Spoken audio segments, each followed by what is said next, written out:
Kemudian bagaimana mekanisme kinerja integritas pada bangunan bentang lebar? Nah, ini adalah kinerja yang keenam atau yang terakhir.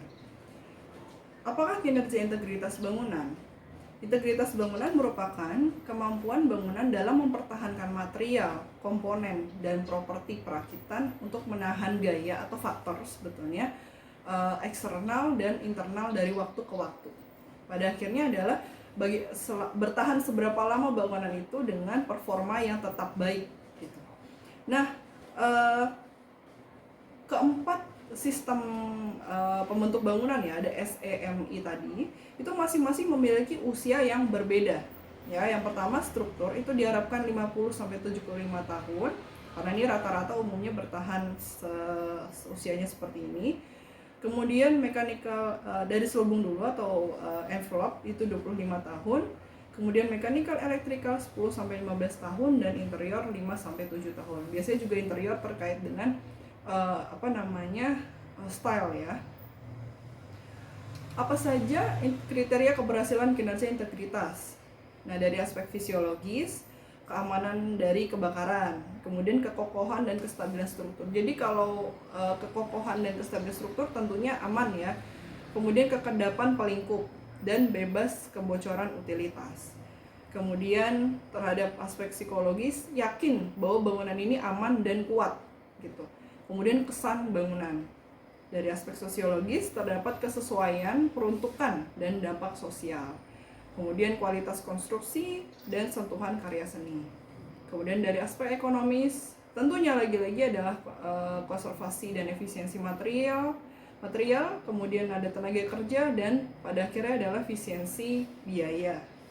Tidak hanya pada saat proses pembangunan, tetapi juga pada saat proses operation and maintenance OM. Ya. Nah, integritas bangunan itu kita tadi tahu bahwa di awal itu bangunan diuji terhadap faktor eksternal dan internal. Nah, dari eksternal itu ada aspek klimatologi, gempa, pasang surut, polusi panas matahari, dan Anda bisa tambahkan lagi apa saja faktor eksternal yang dapat mempengaruhi bangunan. Kemudian faktor internal itu ada material, perencanaan beban, perawatan, dan perilaku dari manusianya. Jadi kalau misalnya sebuah bangunan sudah didedikasikan sebagai bangunan hijau, tetapi tidak menciptakan perilaku hijau pada penghuninya, berarti apakah dia cukup berintegritas bangunannya, atau memang bangunannya atau orangnya? Nah, itu kan perlu dipertanyakan. Nah, bagaimana menciptakan kinerja keberhasilan integritas pada bangunan bentang lebar? Ini berlaku, jadi tidak ada indikator keberhasilan kinerja integritas yang pasti ya, tapi pada umumnya bersifat universal. Tidak ada indikator keberhasilan kinerja integritas pada bangunan umum yang bersifat universal ya, jadi tidak ada yang fix atau pasti. Nah, penilaian keberhasilan dapat diukur dengan perangkat penilaian tertentu. Jadi ini menjadi sudut pandang ya. Saat ini salah satu integritas bangunan dinilai dari kemampuan bangunan untuk bersifat hijau. Kalau tren saat ini itu bangunan dinilai apakah dia hijau dan dapat berkelanjutan terhadap seluruh siklus hidup bangunan. Ya. Yang dinilai dengan perangkat penilaian hijau. Nah, lainnya bisa menggunakan suatu perangkat penilaian yang spesifik ilmiah, misalnya dari sudut pandang ketahanan struktur. Nah, ini juga misalnya dilakukan oleh peneliti begitu ya. Nah, ini disesuaikan dengan tentunya kemampuan dari peneliti tersebut. Bisa juga terkait misalnya studi kelayakan gitu ya. Apakah ini bangunannya masih bisa berdiri dengan baik gitu ya, strukturnya masih oke, masih kuat. Nah, itu kan perlu penilaian per berapa tahun gitu. Nah, mari kita lihat integritas dengan penilaian dengan perangkat hijau atau green shield. Nah, kalau di Indonesia ini ada Green Building Council Indonesia ya, yang memiliki perangkat penilaian hijaunya namanya Green Shield. Nanti berbeda lain negara, misalnya di Singapura itu dia punya Green Star atau Green Mark, saya lupa.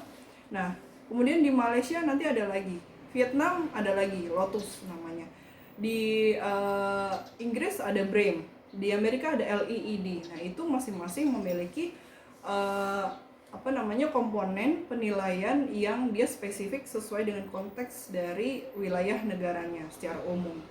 Nah, kemudian Kalau tidak ada yang spesifik secara umum ingin menilai sesuatu aspek, misalnya dari envelope-nya saja, biasanya tidak ada ya, tidak ada perangkat penilaian yang spesifik. Kita harus menyusun sendiri. Misalnya menilai envelope-nya saja, maka kita coba susun dari teori-teori yang terkait dengan selubung bangunan. Nah, seperti yang dilakukan di sebelah kanan bawah ini penilaian dan pendekatan ilmiah terkait bidang struktur ya, multi performance comparison of long span structural system, yang mana dia menilai suatu bangunan apabila dibuat dengan material-material yang lain, dengan susunan yang lain juga. Nah, bagaimana performanya? Nah, itu spesifik pada bidang-bidang tertentu. Jadi memang tidak ada yang universal, ini tergantung pada metode yang digunakan dalam menciptakan kinerja integritas pada bangunan. Nah, itu adalah hal-hal yang perlu Anda pelajari. Kemudian ini adalah beberapa referensi yang akan dicantumkan di bawah juga, dan Anda bisa klik apabila tertarik ya, dan ini sangat disarankan untuk diklik dan bisa cari tahu lebih lanjut. Itu adalah 6 ranah aspek kinerja yang perlu Anda ketahui. Sebetulnya secara umum tidak hanya berlaku untuk bangunan bentang lebar, tapi juga bisa bangunan bertingkat tinggi ataupun bangunan bertingkat rendah ataupun bangunan sederhana gitu. Nah, namun di dalam mata kuliah ini kita hanya memberikan contoh yang terkait dengan bangunan bentang lebar ya. Nah, 6 ranah kinerja itu kita bisa taruh di mindset kita bahwa itu berlaku untuk banyak bangunan, dan juga tujuannya apa? Melakukan evaluasi atau membuat optimalisasi kinerja bangunan semata-mata adalah untuk memberikan kenyamanan pada bangunan agar dapat digunakan dengan baik ya, dengan nyaman itu tadi oleh penghuninya, dan tidak membuat hal-hal yang tidak diinginkan tentunya. Nah, ketika kinerjanya baik, tidak hanya untuk manusia itu saja, melainkan juga untuk lingkungan dan juga aspek ekonomi, seperti ya tren yang sekarang di bangunan berkelanjutan. Bukan tren sebetulnya, itu adalah kewajiban ya. Maka kita berarti sudah sangat baik memikirkan sampai sana, bukan hanya bangunan itu berdiri saja dan menjadi ikon, tetapi dia berdampak pada lingkungan juga. Sekian, terima kasih.